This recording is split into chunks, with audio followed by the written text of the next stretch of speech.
must face, but had, nonetheless, suffered sorely in the contest.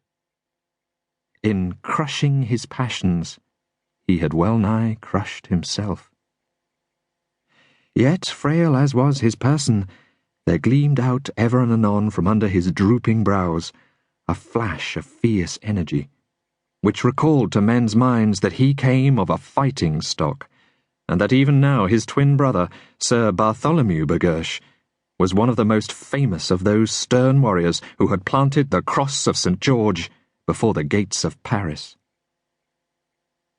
With lips compressed and clouded brow, he strode up and down the oaken floor, the very genius and impersonation of asceticism, while the great bell still thundered and clanged above his head.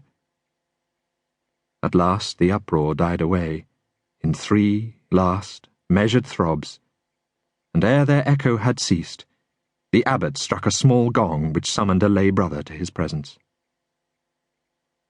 "Have the brethren come?" he asked, in the Anglo-French dialect used in religious houses.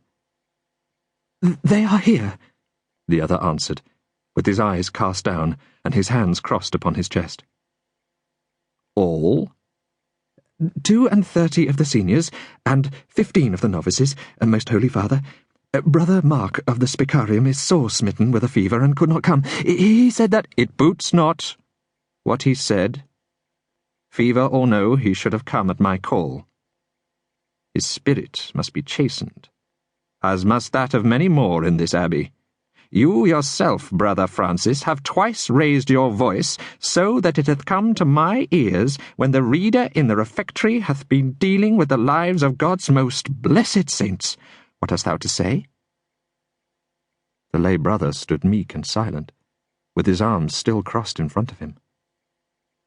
1,000 Aves and as many Credos, said standing with arms outstretched before the shrine of the Virgin, may help thee to remember that the Creator hath given us 2 ears and but 1 mouth, as a token that there is twice the work for the one as for the other.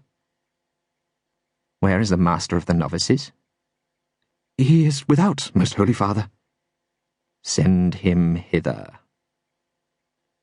The sandalled feet clattered over the wooden floor, and the iron-bound door creaked upon its hinges. In a few moments it opened again to admit a short, square monk with a heavy, composed face and authoritative manner. "You have sent for me, Holy Father?" "Yes, Brother Jerome. I wish this matter be disposed of with as little scandal as may be, and yet it is needful that the example should be a public one." The abbot spoke in Latin now, as a language which was more fitted by its age and solemnity to convey the thoughts of 2 high dignitaries of the order. "It would perchance be best that the novices be not admitted," suggested the master. "This mention of a woman may turn their minds from their pious meditations to worldly and evil thoughts." "Woman, woman," groaned the abbot. "Well has the holy Chrysostom termed them radix malorum. From Eve downwards what good hath come from any of them? Who brings the plaint?" "It is Brother Ambrose." "A holy and devout young man." "A light and a pattern to every novice." "Let the matter be brought to an issue, then, according to our old-time monastic habit.